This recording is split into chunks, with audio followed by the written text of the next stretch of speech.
નમસ્કાર મિત્રો, crack Gujarat police exam આયોજિત જીકે ટેસ્ટ સિરીઝમાં આપ સૌનું એક બાર ફરીથી હાર્દિક સ્વાગત છે। તો મિત્રો, આજે તમારી સમક્ષ 20 MCQ પૂછવામાં આવશે અને દરેક પ્રશ્નમાં 4 ઓપ્શન આપવામાં આવશે અને સાચો જવાબ પસંદ કરવા માટે તમને 5 સેકન્ડનો સમય પણ આપવામાં આવશે। તો મિત્રો, આ ક્વિઝ કોન્સ્ટેબલ, ESI, PSI અને ક્લાસ 3 ની દરેક એક્ઝામ માટે હેલ્પફુલ રહેશે। તો આ વિડીયોને અંત સુધી નિહાળજો। તો વિથઆઉટ વેસ્ટિંગ ટાઈમ આજના વિડીયોને આપણે શરૂ કરીએ। પહેલો પ્રશ્ન છે કે કચ્છ જિલ્લાની અંદર કુલ કેટલી નદીઓ આવેલી છે? 185, 127, 35 કે 97?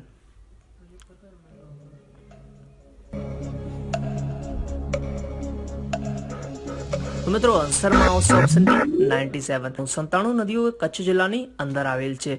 કચ્છ એ શુષ્ક નદી તંત્ર ધરાવે છે અને ગુજરાતમાં કુલ 185 નદીઓ આવેલી છે। કચ્છમાં કુલ 97 નદીઓ આવેલી છે। 185 માંથી 97 નદીઓ માત્ર ને માત્ર કચ્છમાં આવેલી છે। તો ગુજરાતમાં સૌથી વધુ નદીઓ ધરાવતો જિલ્લો કયો છે? તો પણ આન્સરમાં આવશે કચ્છ।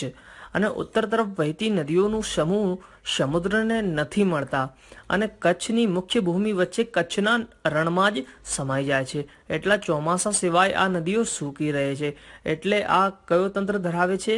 તો કચ્છ એ શુષ્ક નદી તંત્ર ધરાવે છે, કેમ કે ચોમાસા સિવાય આ નદીઓ સૂકી રહે છે। બીજો પ્રશ્ન છે કે ગુજરાતનું એકમાત્ર રેલવે સ્ટેશન જ્યાં મહિલાઓ કુલી તરીકે કામ કરે છે, વડોદરા, ભાવનગર, રાજકોટ કે અમદાવાદ?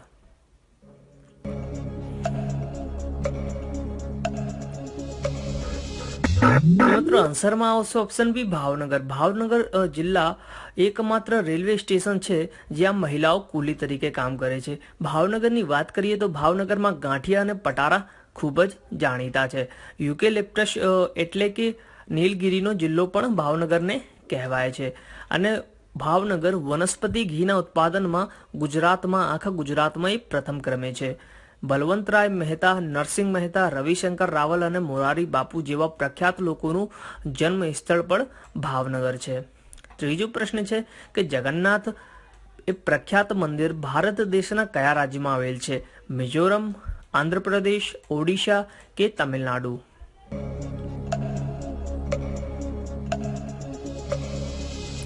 તો મિત્રો, આન્સરમાં આવશે ઓપ્શન સી ઓડિશા। ઓડિશાની અંદર જગન્નાથ પ્રખ્યાત મંદિર આવેલ છે અને ઓડિશાની વાત કરીએ તો ઓડિશાની કેપિટલ કઈ છે? તો ભુવનેશ્વર।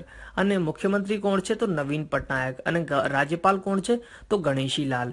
એ આટલી ઇન્ફોર્મેશન ઓડિશા રાજ્યની છે। અને ઓડિશાની મંદિરની વાત કરીએ તો કોણાર્કનું સૂર્ય મંદિર એ પણ ઓડિશાની અંદર આવેલ છે। એ આખા ભારતમાં પ્રખ્યાત મંદિર છે।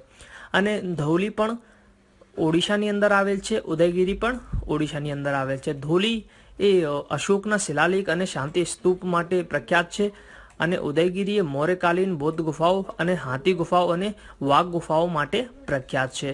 ચોથો પ્રશ્ન જોઈએ કે વિશ્વનું સૌથી મોટું બંદર કયો છે? વિશ્વનું સૌથી મોટો બંદર કયો છે? કંડલા, વોશિંગ્ટન, ન્યુયોર્ક કે મુંબઈ?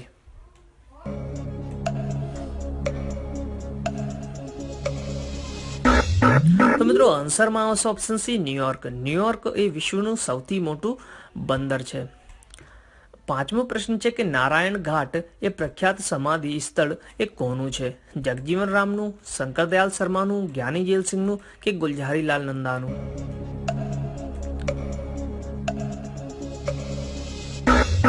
તો મિત્રો, આન્સરમાં આવશે ઓપ્શન ડી ગુલઝારીલાલ નંદા। નારાયણ ઘાટ સમાધિ સ્થળ ગુલઝારીલાલ નંદાની છે। ગુલઝારીલાલ નંદા એ જ્યારે જવાહરલાલ નહેરુનું નિધન થયું હતું ત્યારે કાર્યકારી પ્રધાનમંત્રી તરીકે તેમને નિમણૂક કરવામાં આવી હતી અને જ્યારે લાલ બહાદુર શાસ્ત્રીનું નિધન થયું હતું ત્યારે પણ ગુલઝારીલાલ નંદાને પ્રધાનમંત્રી બનાવવામાં આવ્યું હતું। છઠ્ઠમો પ્રશ્ન છે કે નોબેલ પુરસ્કાર એ ક્યારથી આપવાનું શરૂ થયું? 1913 થી 1799 થી સી 1899 કે ડી 1901?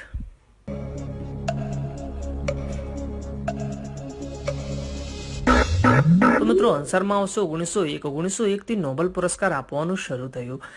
એ ડાયનામાઇટની શોધ કોણે કરી હતી? તો આલ્ફ્રેડ નોબેલે। અને આલ્ફ્રેડ નોબેલની યાદમાં આ પુરસ્કાર આપવાનું શરૂ થયું। તેમની પુણ્યતિથિના નિમિત્તે એટલે કે 10 ડિસેમ્બરના રોજ આ નોબેલ પુરસ્કાર વિતરણ કરવામાં આવે છે અને નોબેલનું વસિયતનામા મુજબ તેમણે તેમની સમગ્ર મિલકત પુરસ્કાર પાછળ દાન કરી દીધી હતી। તેમની મિલકતમાંથી મળતા વ્યાજમાંથી મળતી રકમ પુરસ્કાર મેળવનારાઓને આપવામાં આવે છે. આ પુરસ્કાર દર વર્ષે આપવામાં આવે છે. 7મો પ્રશ્ન છે કે તક્ષશિલા યુનિવર્સિટીની સ્થાપના કોણે કરી હતી?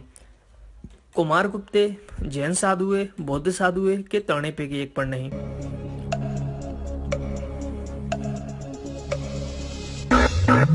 તો મિત્રો આન્સરમાં આવશે ઓપ્શન સી, બૌદ્ધ સાધુએ. બૌદ્ધ સાધુએ તક્ષશિલા યુનિવર્સિટીની સ્થાપના કરી હતી. 8મો પ્રશ્ન છે કે ભારતના રાષ્ટ્રીય ચિહ્નમાં નીચેનામાંથી કયા પ્રાણી દેખાતું નથી? એ સિંહ, બી સાંડ, સી ઘોડા કે ડી હિરણ?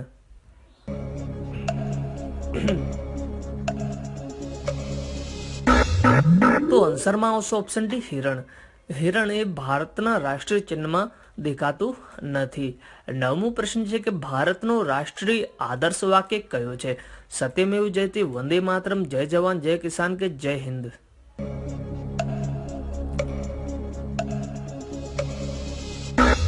તો મિત્રો આન્સરમાં આવશે ઓપ્શન એ, સત્યમેવ જયતે. સત્યમેવ જયતે એ ભારતનું રાષ્ટ્રીય આદર્શ વાક્ય છે.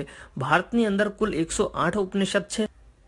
મુંડકોપનિષદમાંથી સત્યમેવ જયતે લેવામાં આવ્યું છે. 10મો પ્રશ્નની વાત કરીએ કે 4, એના પછી 9, એના પછી 13, 22, 35 અને પછી શું આવશે? 57, 70, 63 કે 75?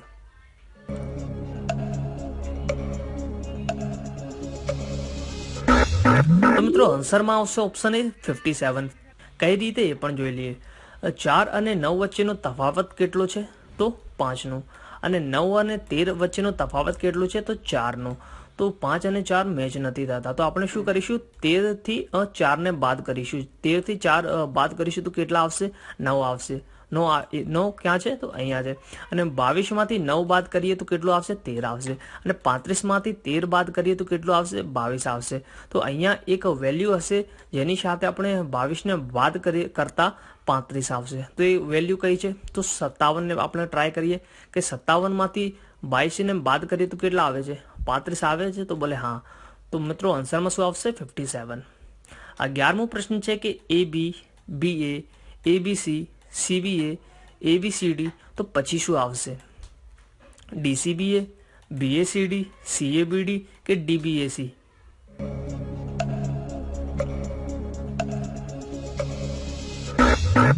તો મિત્રો આન્સરમાં આવશે ઓપ્શન એ, DCBA. કઈ રીતે? તો AB નું શું થયું છે? તો ક્રમ ઉલટાયા છે. અને ABC નું શું થયું છે? ક્રમ ઉલટાયા છે. AB નું શું થઈ ગયું? BA. અને ABC નું શું થઈ ગયું? તો CBA. અને ABCD નું શું હશે?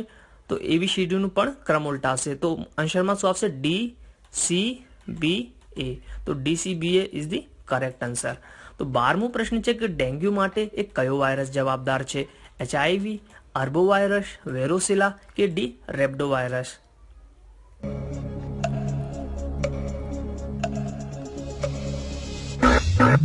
તો મિત્રો આન્સરમાં આવશે ઓપ્શન બી, અર્બો વાયરસ. અર્બો વાયરસ એ ડેન્ગ્યુ માટે જવાબદાર વાયરસ છે. 13મો પ્રશ્ન છે કે આંબલીમાં કયો એસિડ જોવા મળે છે? Acetic acid, citric acid, tartaric acid કે બેન્ઝાઇક એસિડ?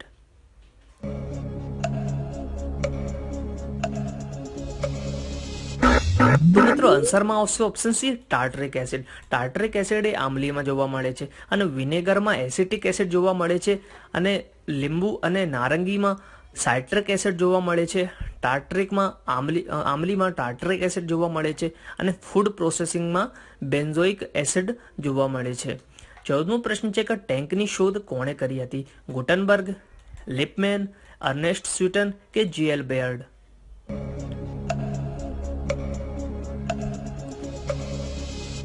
મિત્રો આન્સરમાં આવશે ઓપ્શન સી, અર્નેસ્ટ સ્યુટન. અર્નેસ્ટ સ્યુટને ટેન્કની શોધ કરી હતી. અને ગુટનબર્ગે એ પ્રિન્ટિંગ મશીનની શોધ કરી હતી.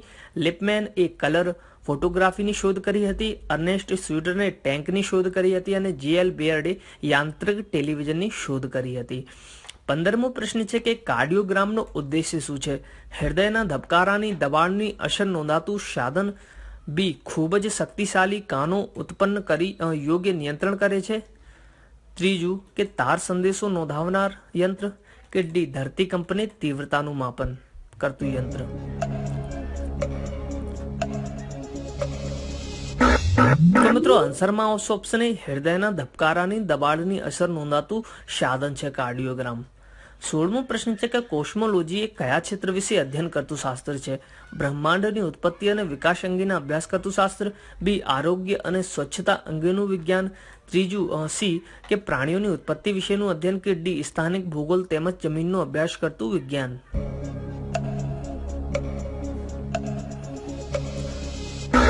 તો મિત્રો આન્સરમાં આવશે ઓપ્શન એ, બ્રહ્માંડની ઉત્પત્તિ અને વિકાસ અંગેના અભ્યાસ કરતું શાસ્ત્ર એટલે કોસ્મોલોજી.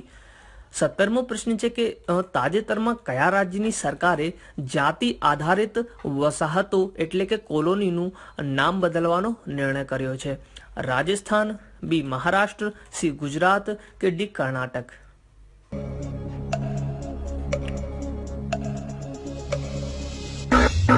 તો મિત્રો આન્સરમાં આવશે ઓપ્શન બી મહારાષ્ટ્ર. વાત કરીએ મહારાષ્ટ્રની, તો તાજેતરમાં મહારાષ્ટ્ર રાજ્ય મંત્રીમંડળો મહારાષ્ટ્રની વસાહતોનું નામ બદલવાનો નિર્ણય કર્યો છે, જેમાં જાતિ આધારિત નામો છે જેમ કે મહારવાડા, માંગવાડા, બ્રાહ્મણવાડા અને માલીગલી જેવા સમાધાનો જે ત્યાં વસતા લોકોની જાતિ દર્શાવે છે તેમનું નામ બદલવામાં આવશે. અને આ સ્થાનો નેતાઓના નામ પર અથવા સમતાનગર અથવા ભીમનગર, જ્યોતિનગર, સાહુનગર અને ક્રાંતિનગર તરીકે તેમના નામ આપવામાં આવશે. અને વાત મહારાષ્ટ્રની થઈ છે તો મહારાષ્ટ્રના કેપિટલ રાજધાની કઈ છે તો મુંબઈ. અને રાજ્યપાલ કોણ છે તો ભગતસિંહ કોશિયારી. અને હાલમાં મુખ્યમંત્રી કોણ છે તો ઉદ્ધવ ઠાકરે. ઉદ્ધવ ઠાકરે મહારાષ્ટ્રના હાલના ચીફ મિનિસ્ટર છે. અને કયા પાર્ટીના છે તો શિવસેના. મહારાષ્ટ્રના કરંટ અફેરની વાત કરીએ નવેમ્બર-ડિસેમ્બર, કે તાજેતરમાં મહારાષ્ટ્રના મુખ્યમંત્રી ઉદ્ધવ ઠાકરે મહાઆવાસ યોજનાની શરૂઆત કરી છે. ક્વેશ્ચનમાં આવશે કે મહાઆવાસ યોજનાની શરૂઆત કોણે કરી તાજેતરમાં? તો આન્સરમાં આવશે આપણા ઉદ્ધવ ઠાકરે. અને મિત્રો આ યોજના અંતર્ગત 8.82 લાખ ઘરો બનાવવામાં આવશે. અને મહારાષ્ટ્રના પરબડી જિલ્લામાં એશિયામાં પ્રથમ સૌર ઉર્જા સક્ષમ ટેક્સટાઇલ મિલની સ્થાપના થવાની છે. અને મહારાષ્ટ્રના રાજ્યપાલ ભગતસિંહ કોશિયારીએ મુંબઈના રાજભવનમાં મહારાષ્ટ્રના ભૂતપૂર્વ શિક્ષણ પ્રધાન રાજેન્દ્ર દરડા દ્વારા રચિત માંજી ભીટ એટલે કે મારી દિવાલ, માંજી એટલે મારી, ભીટ એટલે દિવાલ, મારી દિવાલ નામનું પુસ્તકનું વિમોચન કર્યું છે. અને ભારતીય સેના અને મહારાષ્ટ્ર પોલીસે મહારાષ્ટ્રના પૂનાના લુલનનગર ખાતે આતંકવાદ વિરોધી કવાયત એટલે કે સુરક્ષા કવચનું આયોજન કર્યું હતું. મફત સ્વાસ્થ્ય વીમો પ્રદાન કરાવવાળું રાજ્ય મહારાષ્ટ્ર છે. અને મહારાષ્ટ્રના મુખ્યમંત્રી ઉદ્ધવ ઠાકરે કોરોના વાયરસ રોગચાળાના ફેલાવનારને રોકવા માટે મારું કુટુંબ મારી જવાબદારી નામનું રાજ્યવ્યાપી અભિયાન શરૂ કર્યું હતું. અને તાજેતરમાં મહારાષ્ટ્રમાં વીજળીની લાઈનો અને ટ્રાન્સમિશન ટાવરોના નિરીક્ષણ માટે ડ્રોનનો ઉપયોગ કરવામાં આવશે. અને આવું કરવા વાળું તે પ્રથમ રાજ્ય બનશે. અને નામનું રોજગાર પોર્ટલ શરૂ કરવામાં આવ્યું છે. અને તાજેતરમાં મહારાષ્ટ્રના મુખ્યમંત્રી ઉદ્ધવ ઠાકરે કોવિડ-19ના દર્દીઓ માટે વિશ્વની સૌથી મોટી plasma therapy trial project Platina નામથી શરૂ કરી છે. અને તાજેતરમાં મહારાષ્ટ્ર સરકારે રાજ્યમાં મૂડી રોકાણને આકર્ષિત કરવા માટે મહાપરવાના નામની યોજના પણ લોન્ચ કરી હતી. અને તાજેતરમાં મહારાષ્ટ્રમાં અન્નપૂર્ણા પહેલની શરૂઆત પણ કરવામાં આવી હતી. અને તાજેતરમાં મહારાષ્ટ્ર પર વિશેની આગાહી કરવા માટે લોસ નામની સિસ્ટમ પણ બનાવવામાં આવી હતી. તો મિત્રો આ ઇન્ફોર્મેશન તમારી એક્ઝામ માટે ખૂબ જ મહત્વપૂર્ણ રહેશે. 18મો પ્રશ્ન છે કે આરટીજીએસ સિસ્ટમને ક્યારથી 24 કલાક ઉપલબ્ધ કરાવવાની આરબીઆઈ જાહેરાત કરી છે? 14 ડિસેમ્બરથી, 15 ડિસેમ્બર, 16 ડિસેમ્બરથી કે 17 ડિસેમ્બરથી?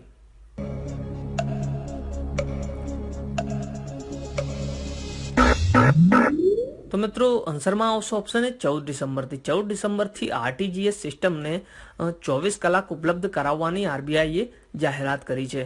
અને મિત્રો રિઝર્વ બેંક ઓફ ઇન્ડિયાએ જાહેરાત કરી છે કે આરટીજીએસ સિસ્ટમ 14 ડિસેમ્બર 2020ના રોજ 12:30 કલાકથી વર્ષના બધા દિવસો પર 24 કલાક ઉપલબ્ધ કરાવવામાં આવશે. મિત્રો આરટીજીએસનું ફૂલ ફોર્મ શું છે તો રિયલ ટાઈમ ગ્રોસ સેટલમેન્ટ. અને હાલમાં ગ્રાહકો માટે આરટીજીએસ સિસ્ટમ ઉપલબ્ધ છે. સવાર 7 થી સવાર 7 થી સાંજના 6 વાગે દરમિયાન. અને આરટીજીએસનું સંચાલન આરટીજીએસ સિસ્ટમ રેગ્યુલેશન્સ 2013 દ્વારા ચાલુ રહેશે. અને એન્ડ ઓફ ધી ડે અને સ્ટાર્ટ ઓફ ધી પ્રોસેસીસ પ્રક્રિયાઓનું વચ્ચેનું અંતરાલ સિવાય ગ્રાહકો અને આંતર બેંક વ્યવહારો માટે આરટીજીએસ ઉપલબ્ધ રહેશે. અને સરળ કામગીરીને સરળ બનાવવા માટે ઇન્ટ્રા લિક્વિડિટી એટલે કે આઈડીએલ સુવિધા પણ ઉપલબ્ધ કરાવવામાં આવશે. અને મિત્રો એનઈએફટીનું ફૂલ ફોર્મ શું છે એ પણ એક્ઝામની દ્રષ્ટિએ ખૂબ જ મહત્વપૂર્ણ છે. તો મિત્રો આન્સરમાં છે નેશનલ ઇલેક્ટ્રોનિક ફંડ ટ્રાન્સફર. આરબીઆઈની વાત કરીએ તો આરબીઆઈની સ્થાપના 1 એપ્રિલ 1935ની રોજ કલકત્તામાં થઈ હતી. અને હેડક્વાર્ટર ક્યાં આવેલ છે હાલમાં આરબીઆઈનું? તો મુંબઈની અંદર આવેલ છે. અને ગવર્નર કોણ છે એ આરબીઆઈના? તો શક્તિકાંત દાસ. કેટલામાં નંબરના? તો 25 નંબરના. 19મો પ્રશ્ન છે કે તાજેતરમાં આંતરરાષ્ટ્રીય નાગરિક ઉડ્ડયન દિવસ ક્યારે મનાવવામાં આવ્યો? 1 ડિસેમ્બરે, 5 ડિસેમ્બરે, 3 ડિસેમ્બરે કે 7 ડિસેમ્બરે?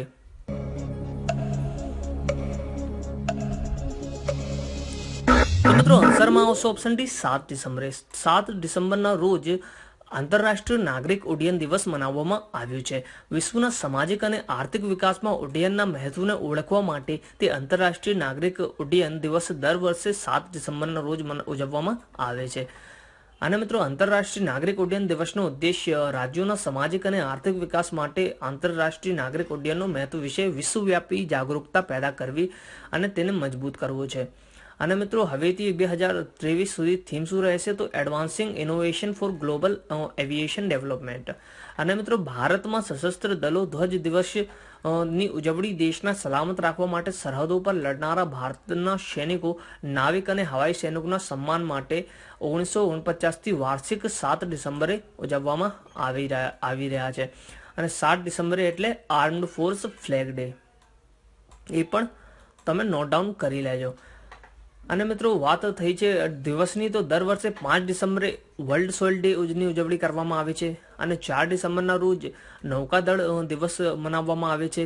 અને દર વર્ષે 3 ડિસેમ્બરે રોજ વર્લ્ડ ડિસેબિલિટી ડે મનાવવામાં આવે છે. અને 2 ડિસેમ્બરે આંતરરાષ્ટ્રીય ગુલામી નાબૂદ દિવસ અને નેશનલ પોલ્યુશન કંટ્રોલ ડે અને કમ્પ્યુટર સાક્ષરતા દિવસ ઉજવવામાં આવે છે. અને 1 ડિસેમ્બરના રોજ વર્લ્ડ એડ્સ ડે પણ ઉજવવામાં આવે છે. અને 20મો પ્રશ્ન છે કે મિત્રો તાજેતરમાં ફાઇબર ઓપ્ટિકલના પિતાનું નિધન થયું છે. તેમનું નામ શું હતું? ગ્રેગ બાર્કલે, ઉદય શંકર, રણજીતસિંહ દિસાલે કે નરેન્દ્રસિંહ કાપડી?